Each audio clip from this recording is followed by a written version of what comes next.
22 лютого 22 року, проснувшись зранку, всі новини гуділи про те, що почалася війна. Почалися вибухи в місті Харкові, почалися наступи їхні, заїзди їхніми тіграми, колонами. Йшли як на парад, коротше. 27 лютого ми вже, як самоорганізувавшись в селові, пішли на пости. Вистроїли самі з блоків пости. Пройшло деякий час, я не пам'ятаю скільки. У нас стояли військові у нашому селі, і бачачи, що їм не дали провізії, а дали тільки одні боєприпаси, ми селом почали допомагати і їм. На москвичі возив велику каструлю чаю, котлети, борщі, що в мене тьоща варила, коротше, все відвозив їм, хлопцям, щоб було забезпечення. Потім у нас організували, такий окремий штаб, так говорячи, в якому проходили наради щодо, що на подальшому ми будемо робити. Почули, що в Харкові організувалось ТРО, і потрібен був набор. Наша держава потребувала захисту, наш Харків потребував захисту, вся Україна потребувала захисту. Я прийшов додому, зібралися ми всі сім'єю, тоді ще тесть живий був. Я сказав, ви мене все одно не вдержите, це ради вас, щоб ви тут жили. Вони мене підтримали, але жінка сказала, вибирай я і війна, я вибрав війну. Скажу, ви все одно, я не всидю вдома, знаючи, що мої пацани пішли з мого села, а я тут буду сидіти. Зайшли ми в ТРО. Перша неділя це в нас була така базова військова підготовка, хто що знає. Нас навчили розбирати ПКМ, РПК, АК. Одного урока було мало, ми почали користуватись Ютубом. Також ми по Ютубу вивчили марч, як перев'язувати, як що робити. Це все був 22-й рік. Отак ми проходили базову військову підготовку. Потім ми почали їздити на полігон, пристрілювати Максими, і, звісно, свої АК кожен, щоб розуміти, як з ним працювати. Отак почалася моя служба. 9.03 або 04, я точно не пам'ятаю, 22-го року я прийняв присягу при ТРО. Захищати батьківщину і до сих пор їй вірний. Ми не проходили базову військову підготовку. Ми її проходили по Ютубу. Я автомата в руках не держав до цього. Я не знав, що це таке, блядь. Тільки в школі дерев'яний бачив.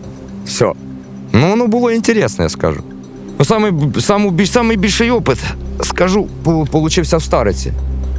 Нас тоді навчили правильній медицині і правильній евакуації. Там ми вже повністю, як накладати при шиях, коли в шию ранило, які іменно тампонади налажуються, що можна робити, що не можна робити, кількість людей як потрібна для евакуації чоловіка. Тяжоле було в основному було на Пітер-Перекрестку. Там ми отримали перше своє медичне таке навчання. Під час бойових дій вчилися цьому всьому. Сова острова. 225 я був в МТЗ. В МТЗ мене перекинули у Слов'янськ, щоб я хлопцям ремонтував авто. Я в лісі ремонтував техніку, просто, на полу, тобто на землі. У мене не було дерев'яних полів, високих гаражів. У мене був один набор інструменту і один набор рожкових ключів, 2 воротка і труби. Потім докупив сварки, всяке таке, щоб можна було щось робити. Кувалди в Слов'янську. Це все було Слов'янськ. Ми там пробули це 100% рік, а того, може, і більше. Я все время робив еваки, ремонти, це по моїй часті. Ночі заїжджав, вивозив. Тоді, коли вони вже поняли, що їздимо центральною трасою, вони вже мене і супроводжали, стріляли по мені. Тобто було таке, що там, коли викатуєшся з Міньковки, там гора крута така була. І Ніва не тягне, другу машину, слабенька. І вийшло, що, хороша мішень, трошки супроводжали, чуть-чуть. Супроводжав, хуй на ній. То таке. Виїхав, слава Богу. із Слав'янська, коли вже побачили, що типа не потрібно цього робити, зима була на носі вже. Ну, тобто я вже в лісі фізично не зможу його робити все це. Мене перевели в МТЗ у Харків. Там я побув трохи, і Анвар мене забрав у БПЛА. Після того, як зібрався енний колектив, який, там подобавлялись люди, пілоти, основні пілоти, які були, доукомплектувалися, зробили вильоти учебні. Я в Анвара відповідав за ПММ і за ремонт автомобіля. Хлопці добиралися самі на машинах. В основному у них свої водії були, тобто туди машина виїжджає, вона ночує і назад повертається. Це раніше так було, коли була можливість на Курській, на Дар'їно, на Ніколаєво Дар'їно, на Суджі, коли цей був прорив іменно. Там вони двигались самі. У нас не було такого, що ми ж не піхота. Ми літуни. Вони з собою знають обладнання.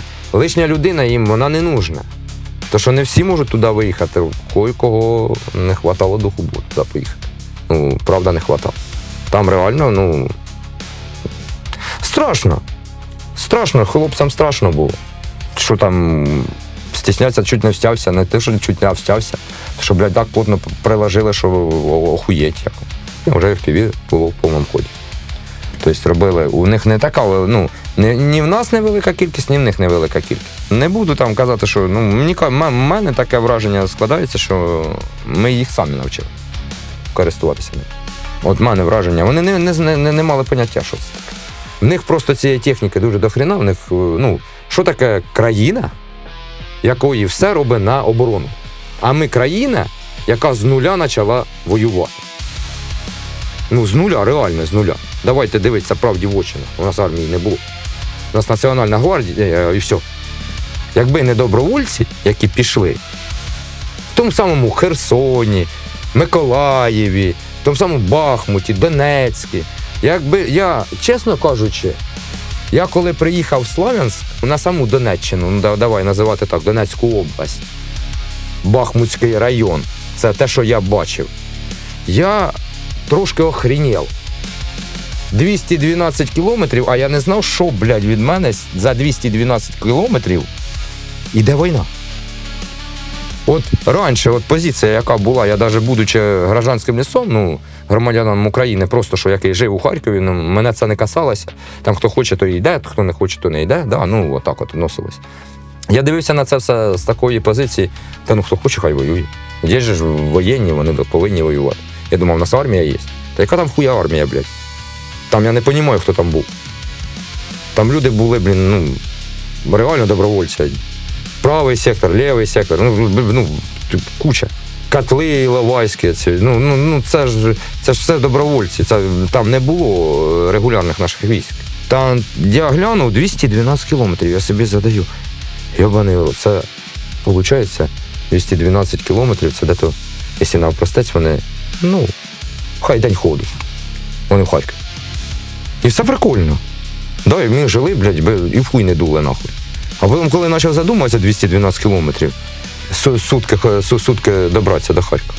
Та мене я їбальничок трохи завалив, якщо чесно. Чи я раніше не пішов.